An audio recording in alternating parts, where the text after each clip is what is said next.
뉴욕 증시가 혼조세로 마감이 됐습니다. 다소 엇갈린 그런 견해들이 서로 충돌하고 있다 보시면 될 것 같은데요. 백신에 대한 기대감이 있지만 확진자 수가 늘어나고 있다.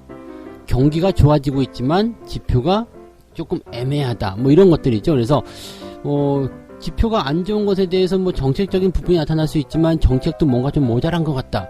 그러니까 지금 방향성을 결정하기가 굉장히 애매한 그런 상태에 사람들이 놓여 있다라고 보시면 될 것 같아요. 그래서 여전히 이제 어느 쪽으로 기울 것인가 여기에 대한 부분들은 확정되지 않은 상황이지만 그런 상황 속에서 계속 시간이 지나가면서 무언가 새로운 어떤 재료가 나타나고 이렇게 진행이 되는 것 같아요. 그래서 뉴욕 증시에 대한 부분들 자세하게 조금 어떠한 이야기들이 충돌하고 있는지 알아보도록 하겠습니다.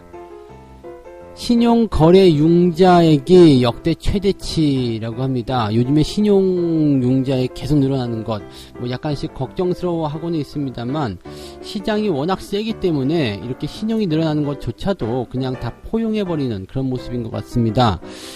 신용거래가 계속 늘어나게 되면 이게 문제가 어떻게 생길 수 있는지, 어떠한 부분들이 문제인지 한번 알아보도록 하겠습니다. 최근에 가장 논란이 됐었던 게 주식 양도세에 대한 부과였죠. 그런데 여기에 대해서 워낙 반발이 심하고 또 이렇게 된다라면은 주식 투자 안 해 이렇게 하시는 분들도 있어가지고요. 최근에 이제 문재인 대통령이 이 주식 양도세 부과하는 방법을 다시 보완하고 수정하라. 이렇게 하면 안 된다. 투자의 의지를 꺾지 마라. 뭐 이런 식으로 말씀을 하셨죠. 그래서 여기에 대한 그 보완 수정이 될 것으로 예상이 되고 있는데 어떻게 진행될 것인지 알아보도록 하겠습니다.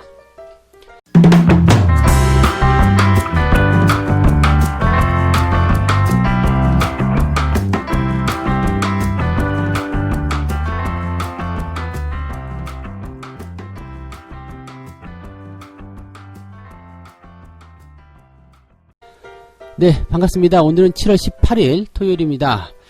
자, 토요일장에서는 특별한 게 없죠. 사실은 뭐 미국장에 대한 이야기, 그 다음에 한 주간의 이야기 뭐 그런 정도인데 지금 딱 생각을 해서 보면은 지금 마무리에 대한 부분도 조금 애매하긴 했습니다만 국내 증시를 좀 해외 시장에 좀 따라다니는 게 아닌가 싶기도 합니다. 왜냐면 우리나라 증시가 미국 증시와 관계없이 해외 증시와 관계없이 물론 영향이 없는 것은 아닙니다만 그런 것과 전혀 관계없이 잘 움직여줬었고요. 또 우리나라 증시가 좀 괜찮다 싶으면은 같이 따라서 좀 움직이는 그런 형태로 가고 있는 것 같죠. 아무래도 이제 뭐 전 세계의 어떤 경제적인 어떤 포인트들이 전부 다 이제 얽혀 있고 또 글로벌 경제다 이렇게 되다 보니까 어느 한 지역에 대한 부분이 시장을 주도해 나가기는 어렵다 이러한 분석이지 않을까 생각하기도 하는데요. 어쨌든 최근에는 그래도 우리나라 증시 잘 올라줘서 고맙다 이렇게 말씀 좀 해야 될 것 같아요. 그리고 일단 주말장에서 이제 코스피나 코스닥은 올라섰는데 이 다우지수, 나스닥 이 부분은 이제 보합이죠. 혼조세입니다. 다우는 마이너스 0.23, 나스닥은 0.28 플러스. 그러니까 뭐 올랐다고 하기도 그렇고 내렸다고 하기도 그렇고 조금 애매한 그런 입장이 있단 말이에요. 그러니까 이런 상황이라면은 전날 이제 국내 증시 같은 경우 상승세를 유지했단 말이에요. 그러니까 해외 시장에서 별거 없네? 그렇다면 이 기준 유지해야 되겠다. 이런 식으로 가고 있는 거죠. 즉 하방에 대한 압력이 커졌다거나 상승을 반납할 만한 어떤 강력한 재료가 나오지 않은 이상 시장에서의 어떤 포인트는 긍정적이다. 이렇게 우리 코스피에다가 말을 좀 전달해 볼 수 있을 것 같아요. 미국 증시를 뭐 방금 전에 이야기해드렸지만 여러 가지 어떤 그 지표의 혼조세 또 그 다음에 뭔가 좀 재료가 조금 뒤섞여져 있는 정돈되지 않은 그런 느낌을 좀 주는 그런 장 마감이 아니었나 생각이 듭니다. 뭐 이제 감염증 확산 또 경제 지표 이런 부분들이 이제 가장 중요한 골자였잖아요. 근데 이 부분이 지금은 굉장히 좀 갑론을박이기도 하고요. 뭐 주고받고 하는 그런 공방전이 굉장히 크다. 그래서 어느 쪽으로 기울지 모른다. 이런 식으로 분석이 되는 그런 사례들이 좀 많이 있다고 합니다. 좀 살펴보게 되면요. 최근에 이제 재확산이죠. 2차 재확산, 즉 확진자 수가 계속 늘어나고 있다는 얘기예요. 그래서 여기에 대한 이제 차질이 발생하고 있다. 또 회복 동력이 떨어질 것이다. 이런 우려감이 계속 나오고 있는데 어떻게 된 상황이냐면 이제 뭐 백신에 대한 기대감도 분명히 시장에서 존재하고 있었고요. 그 다음에 최근에 이제 그런 것들로 인해서 주가도 많이 올라오기도 했었죠. 그런데 확진자 수가 계속 늘어나고 있다는 얘기예요. 그러니까 백신에 대한 기대감은 있는데 확진자가 계속 늘어나. 그러니까 이거 뭔가 좀 잘 될 것 같은데 지금 당장은 위험해 보이고 막 그런 거죠. 그러니까 안 되겠다. 지금은 좀 피해야지 되는가? 근데 백신이 나온다는데 뭐 이런 그 갈팡질팡하는 모습들. 그러니까 지금 이거 뭐라고 해야 될까요? 막 저쪽에서 곰은 막 뛰어오고 있는데, 예, 여기 지금 뭐 꿀은 거의 다 딴 것 같고 막 이런 느낌. 네, 버리고 가자니 좀 그렇고 곰은 굉장히 무섭고 뭐 이런 느낌이죠. 근데 뭔가 조금 다른 것 같기도 하고요. 네, 어쨌든 기대감, 곧 조만간 끝날 것이야. 이런 기대감, 희망은 계속 생기는데 지금 당장 다가오는 현실이 굉장히 무섭다. 이렇게 해서 투자자들이 어떻게 해야 되나 고민이 좀 되고 있는 것이라 생각하시면 될 것 같고요.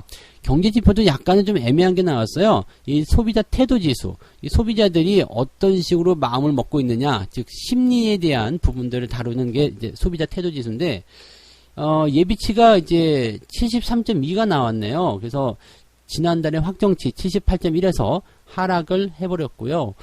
그 다음에 그 시장의 전망치도 77.8 정도였는데요. 이곳에도 미치지 못했다라고 나온 거죠. 그러니까 최근에 이제 이 감염병이 재확산이 됨에 따라서 투자자들의 심리가 위축되었다라고 이제 판단해 볼 수 있는 그런 내용이라고 생각하시면 됩니다. 그래서 이 지표가 앞으로 더 하락을 하게 된다면 글쎄요. 이렇게 되면은 이제 소비자들의 이제 심리 자체가 위축되기 때문에 소비가 줄어들 수도 있는 그런 상황이 될 수도 있겠죠. 뭐 근데 전체적으로 봐서는 경제 지표에 대한 부분들이 이제 어떤 심리적인 요인들이 좀 부담된다고 하더라도 수치상에서 나타나는 거 있잖아요. 뭐 소매 판매라든지 뭐 그다음에 실질적으로 이제 어디까지 가고 있는지 또 얼마만큼 판매가 되는지 판매가 늘었는지 줄었는지 뭐 이런 것들에 대한 부분들은 다 긍정적으로 나왔었기 때문에 뭐 일단 심리적인 부분에서 어느 정도의 위축이 나올런지는 모르겠지만 당장은 큰 문제는 없다 이렇게 보셔도 되겠습니다. 자, 그 다음에 이제 정책적인 부분도 한번 볼게요. 미국 재무장관 스티븐 무누신이죠. 이 사람이 이제 의회에 출석해서 이번 달 말까지 신규 부양책을 통과시킬 것을 촉구를 했다라고 되어 있습니다. 뭐 국민들에게 돈을 지급하는 뭐 그런 내용도 포함이 됐을 거고요. 그 다음에 실업수당에 대한 그 지원, 이 기간을 연장하는 그런 부분들, 그 추가적인 부양책의 세부 방안을 어떻게 정할 것이냐라는 것에 대해서 이제 당연히 이제 정부니까, 네, 정부가 하는 것과 이제 정당이 하는 것과, 조금씩 이제 다른 부분이 있겠죠. 그래서 그런 것들에 대한 어떤 의견이 엇갈리고 있다. 뭐 이런 얘기들. 그러니까 신규 부양책이 나오면 좋겠는데, 이게 의견이 엇갈리고 있다라는 것은 그만큼 늦어질 수 있다는 얘기가 되는 거거든요. 당장 이제 밥을 먹어야 되는 사람은 급해요. 근데, 이렇게 생각하면 좀 편할 것 같네요. 좀 이제 배가 고픈 어떤 가난한 거지가, 식당 앞에 딱 지나갔어요. 그래서 밥 한 술만 좀 얻어먹을 수 있을까요? 그랬더니 사장 부부가 나와가지고 어서 오라고 그러면서 이 남자 주인은 네 짬뽕밥을 해드리겠다. 그랬더니 여자 주인은 아니다. 이럴 때는 볶음밥을 먹어야 된다. 그러니까 서로 막 싸우는 거야. 거지는 배가 고픈데 뭐 그냥 찬밥덩이에다가 물이라도 말았으면 좋겠는데 뭐 여기서 뭐 짬뽕밥을 주네, 뭐 갈비탕을 끓이고 저쪽은 그건 안 된다. 지금은 볶음밥이 최고다. 이렇게 싸우고 주지는 않고 싸우고 있는 거죠. 이렇게 열받는 상황. 이게 지금 네. 이 신규 부양책에 대한 내용이라고 보시면 됩니다. 당장 우리들은 급한데 말이에요. 이 정부와 그리고 정당이 서로 이렇게 이게 더 맛있어요. 이게 더 좋아요. 그러면서 싸우고 있어요. 아무거나 줘도 괜찮은데 말이죠. 유럽도 비슷한 상황입니다. 일단은 회의에 돌입을 했어요. 7,500억 유로 규모의 경제회복기금을 어떻게 할 것이냐. 네, 이렇게 되어 있는데, 지금 국가의 어떤 합의들도 유럽 역시도 마찬가지예요. 보조금을 어떻게 지원해 주느냐에 따라서 말들이 많습니다. 근데 다시 한번 말씀드리지만 이거 급한 거예요. 그냥 뭐 어떻게든 일단 주고 나서 생각을 해야지. 그러면 안 되는구나.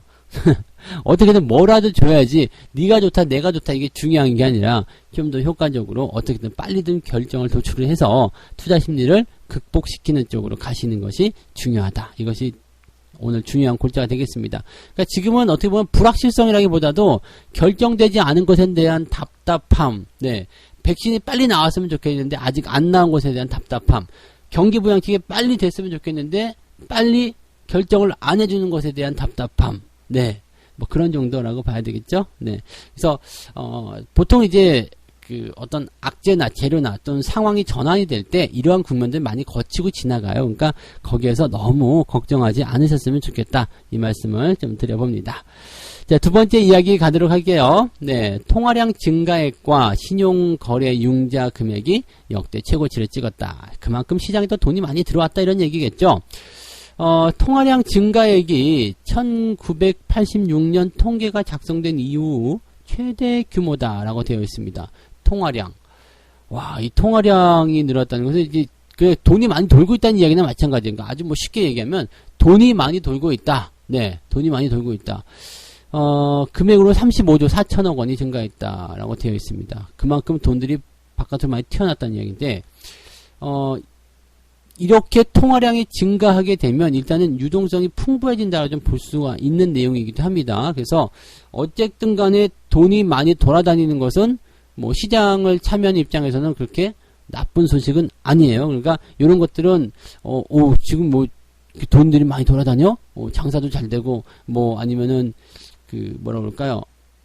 숨어있던 돈이라고 해야 되나? 그래서 뭔가 좀 준비하려고 하는 그런 느낌들, 그런 것들 좀 많이 받게 될 수도 있는 상황이기도 합니다. 그 다음에 이제 신용융자 잔액, 신용거래융자 금액이 이제 13조 원을 넘어서고 계속적으로 이제 갱신을 하고 있는 그런 내용이죠. 일단은 이렇게 신용융자가 계속해서 늘어나고 있다는 것은요, 굉장히 좀 큰 어떤 부담이 될 수는 있습니다. 그런데 늘 말씀드리지만 이 신용에 대한 부분들을 우리가 생각해야 되는 것은 뭐냐면, 증시가 인기를 끌기 시작했을 때, 이미 많이 올라갔을 때 신용융자가 최대치를 같이 찍었다면 문제가 되는데요. 보통은 그렇지가 않고, 증시가 올라가기 시작할 때, 주가가 상승하기 시작할 때, 그럴 때 신용이 같이 늘어나거든요. 근데, 뭐 주가의 어떤 상승폭이나 기대감이 커지면 커질수록 신용 잔고가 더 커질 수도 있고요. 또 그 다음에 주가가 좀 애매하게 변동을 좀 보일 때, 이럴 때도 신용융자가 크게 늘어나기도 합니다. 자꾸 물 타려는 움직임이 좀 있거든요. 그래서 뭐 그런 쪽으로 좀 판단해야 되지 않겠나 생각하고요. 신용융자가 늘어나더라도 지금 당장은 걱정할 건 없어요. 증시가 여기서 올라가게 됐을 때, 많이 올라갔을 때 그때가 문제가 좀 되는 거지, 지금 같은 상태에서는 뭐 신용에 대한 부담감, 이런 것들은 현재 없지 않겠느냐라고 보시면 되겠습니다. 자, 그러면 이제 유동성 쪽에 대한 부분들인데, 유동성이 이제 이렇게 통화량이 증가하고 뭐 이렇게 나와서 시장에 돈이 많이 풀린다 이거예요. 지금 신용융자, 그 다음에 통화량 증가, 이 모든 것이 이제 시장에 돈이 많이 들어왔다는 얘기잖아요. 자, 이렇게 돈이 많이 들어오게 되는 부분들이 그 주식시장으로 이제 돈을 많이 집어넣을 수 있는 그런 어떤 쏠림 현상을 만들어낼 수 있는 상황이 좀 있는데, 이런 상태에서 이제 뭐 경기 부양이라든지 또는 금리를 하락시킨다든지 등등의 이런 여러 가지 주변 환경들이 개인 투자자들을 쌈지돈까지 꺼내가지고 주식시장에 들어오게 만들었다는 얘기죠. 그래서 개인 투자자들의 유동성이 아직도 넉넉하다라고 이야기하고 있습니다. 지금 현재 개인들은 45조 원가량의 추가 매수 여력이 있다라고 되어 있습니다. 지금까지 개인들이 많이 샀는데 아직도 그 정도의 매수 여력이 남아있다. 이거 완전 저거네요. 신에게는 아직 12척의 배가 남았사옵니다. 네, 개인들이 사실 이 정도로 네, 수익을 많이 낸 적도 많지 않았고요. 또 그 다음에 이렇게 좀 똘똘 뭉쳐가지고 개인들의 자금을 가지고서 이렇게 증시를 좀 뭐랄까요, 쥐락펴락하는 그런 상황들을 만든 경우가 지금까지 없었던 것 같아요. 이번이 이제 아마 처음이지 않겠나 생각되는데, 그게 이제 동학개미 운동이라고 불릴만 하기도 합니다. 그래서 공매도가 정말 없어지는 것이 맞는 것 아니냐, 이런 생각도 좀 들기도 하는데, 공매도 없이도 지금 잘하고 있잖아요. 근데 물론 이제 공매도 같은 게 없으면은 외국인들이 잘 안 들어올 수도 있겠죠. 네. 그렇지만 이제 국내 증시가 좀 활성화되기 위해서는 그런 제조들도 조금 검토하고 수정하고 그렇게 봐야 되지 않겠느냐, 이렇게 얘기를 좀 해볼 수는 있겠습니다. 일단 시장에 돈이 많아서 유동성이 풍부해졌다, 이렇게 된다면 증시가 하락해야 될 이유는 전혀 없습니다. 돈이 많은 시장, 여러분들이 똑같이 생각하시면 돼요. 한 달 동안 일해가지고 월급을 받았어요. 근데 월급이 더 많이 나왔어. 그러면 내가 망할 이유가 있어요, 없어요? 네. 돈을 많이 벌었는데 망할 이유가 전혀 없는 거죠. 시장도 마찬가지죠. 시장에 돈이 많이 들어와서 매수 대기자금이 됐든 뭐 증시 대기자금이 됐든 뭐가 됐든지 간에 시장에 돈이 많이 풀렸어요. 그러면 시장은 돈이 돌게 되어 있다는 얘기입니다. 그래서 돈이 유입이 되면서 주가를 상승시킬 수 있는 그런 구조로 가는 거니까 여러분들 뭐 지금 유동성 장세에 따라서 시장이 조정을 받는다? 아니죠. 내려가면 더 살 거예요. 그래서 지금은 하방보다는 역시 상방으로 보는 것이 더 유리하다. 이렇게 말씀을 드려야 될 것 같죠? 네.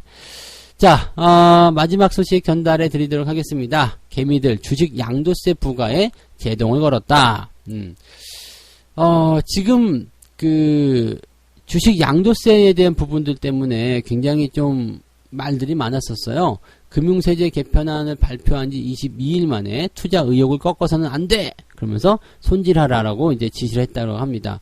이중과세에 대한 논란도 있었죠. 증권거래세에 대해서 내면서 이제 뭐 양도세, 그런 뭐 소득세를 계속 내야 되느냐, 뭐 이런 얘기들. 그러니까 사실적으로 보게 되면 이 주식 투자라는 부분들은 불로소득으로 생각하시는 사람들이 굉장히 많은데 실제로 그렇지 않아요. 정말로 치열하게 돈을 버는 그런 부분이라고 봐야 되죠. 그리고 내가 원하는 기업에 투자를 해가지고 그 기업이 같이 돈을 벌어준다라고 생각해야 되기 때문에 우리는 불로소득이 아니라 그냥 좋은 기업의 어떤 대리인의 자격으로 투자하는 그런 부분이라고 보시면 되겠죠? 네. 그래서 어쨌든 간에 지금 그래서 이런 양도세에 대한 부담감이 이제 개인 투자자들에게 확 들어오는 거죠. 이게 뭐 놀면서 돈 번 것도 아니고 누가 어디서 뚝 떨어져 준 것도 아니고 손실날 위험을 감안하고 매매하는 건데 연간 2천만 원 이상 얻은 주식에 대해서 양도소득을 부과, 이거 말이 되느냐? 그리고 증권거래소도 같이 부과하면서 그렇게 되면은 이중과세 아니냐? 뭐 이런 얘기들, 네, 하고 있는 모습이죠. 그래서 난 주식 투자 이제 안 해! 네, 이런 사람들도 있었어요. 네.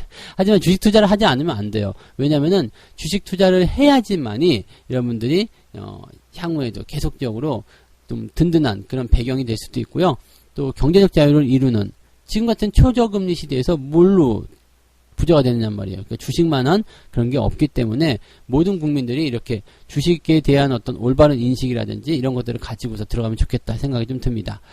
자, 어쨌건 지금 양도세에 대한 부담감들이 일단 생겨 있는 부분인데 지금은 이제 2천만 원의 그 한도를 올리지 않겠느냐. 네. 한도를 더 키울 것이다. 상향 조정하겠다. 즉 그러니까 2천만 원이 아니라 뭐 4천만 원. 그러니까 주식으로만 4천만 원 이상 벌어들인 개인 투자자들에게는 4천만 원을 초과하는 금액에 대해서 뭐 양도세를 부과하겠다. 이런 식으로 나올 수 있다는 얘기죠. 근데 이렇게만 된다 그러면 이제 양도세 부담에 대한 부분이 상당히 많이 줄어들게 되겠죠. 네, 그러니까 글쎄요, 뭐 이런 것들이 어쨌든 간에 걷긴 걷어야 되겠다 이런 얘기잖아요. 네, 걷긴 걷어야 되겠다 이런 얘기라서 일단 그래도 4천만 원 정도로만 늘려놓는다고 하더라도요. 그러면은 개인들이 내야 되는 그런 어떤 증권거래세 이 부분도 점점 줄어들면서 없어질 거잖아요. 그러니까 그 기간 동안에까지는 이중과세가 안 되도록 이렇게만 해줘도 사실 또 나쁘지 않죠. 왜냐하면 양도세는 세금의 그 수익에 대한 세금만 내는 것이지 손실에 대한 세금을 내는 것은 아니잖아요. 그러니까 손실에 대한 부분도 일정 부분 보상을 해주기 때문에 이렇게 이중과세에 대한 부분만 없어지게 되고 금액적인 부분만 조금 키워주게 된다면 개인 투자자들에게는 상당히 부담이 줄어드는 모습이 될 수 있을 겁니다. 정부가 이렇게 신경을 써야 되는 이유가 있죠. 네, 정부도 이제 슬슬 주가 관리를 좀 해야 되는 그런 시기라고 생각이 되기 때문에 거기에 대해서 우리가 생각 좀 해봐야 되겠죠. 어쨌든 지금 현재 시점에서는 정부가 관심을 가지고 경기를 부양시키라는 의지가 계속적으로 나타나고 있기 때문에 아마도 이제 증권 시장에서 나타난 이런 그 양도세 부과에 대한 논란도 당연히 개인들에게 조금은 유리한 쪽으로 방향이 바뀌지 않겠느냐 이렇게 생각을 해봅니다. 자, 그렇게 된다면 이것도 역시 좋은 소식이겠죠. 네, 그러면 투자자들 역시 시장에 참여하려고 하는 생각이 다시 바뀔 수 있으니까 나쁘지 않단 말이죠. 그래서 자, 오늘 사실 세 가지 이야기 전달해 드렸는데 약간은 애매하다 싶은 부분은 분명히 있습니다. 첫 번째 이야기는 다우지수가 뭐 백신에 대한 기대감이 있지만 감염자가 늘어나고 있다. 그 다음에 지표 추가 부양책에 대한 내용들 기대감은 좋지만 그 정부와 정당이 싸우고 있어가지고 실제로 안 주고 있다. 뭐 이런 것들. 그러니까 좋기는 좋은데 뭐가 좀 애매해 뭐 이런 거. 네, 그런 느낌이 좀 있었어요. 그래서 혼조세를 좀 보였다 이렇게 보시면 되고요. 신용융자, 이 통화량 이런 것들이 좀 역대 최대치를 찍었다 해가지고요. 좀 여기에 이제 관점이 좀 생기고 있는 부분인데요. 통화량이 증가한다거나 이렇게 신용융자가 증가했다고 해서 시장이 당장 조정받지 않습니다. 그리고 오히려 초기에는요, 이렇게 유동성이 훅 들어오게 되면 이 유동성의 힘으로 주가가 더 많이 올라가는 경우도 있습니다. 그러니까 오히려 이런 소식들은 신용융자가 최고치를 찍었어.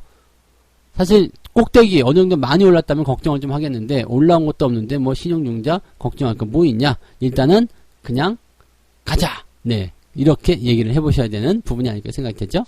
자, 그 다음에 주식 양도세 이 부분 뭐 방금 전에 말씀드렸던 것처럼 이제 그 기준 가격을 좀 올린다거나 또는 이제 기간을 조금 뭐 더 완화를 시켜준다거나 아니면 이중과세를 없애준다거나 뭐 등등의 여러 가지 방법으로 어쨌든 다시 재탄생해서 나오긴 할 겁니다. 근데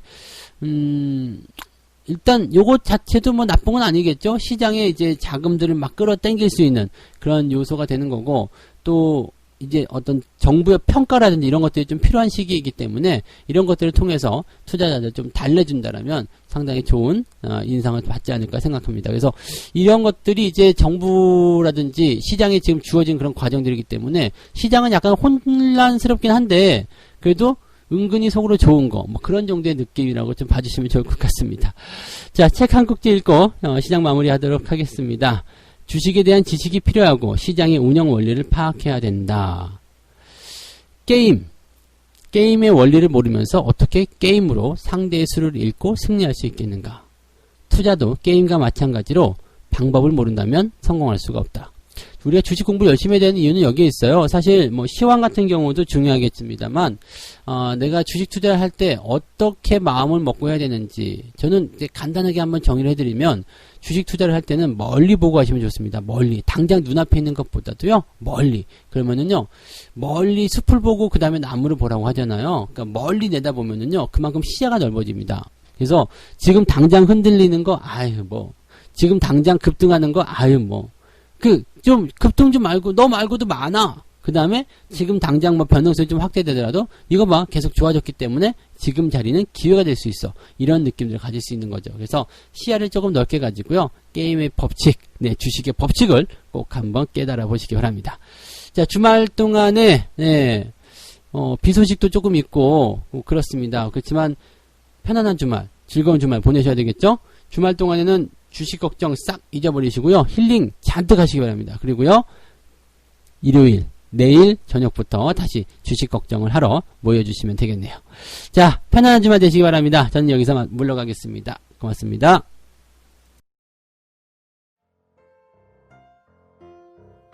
본 방송에서 제공되는 모든 정보는 투자 판단의 참고 자료이며 투자의 최종 책임은 본 방송을 이용하는 본인에게 있습니다.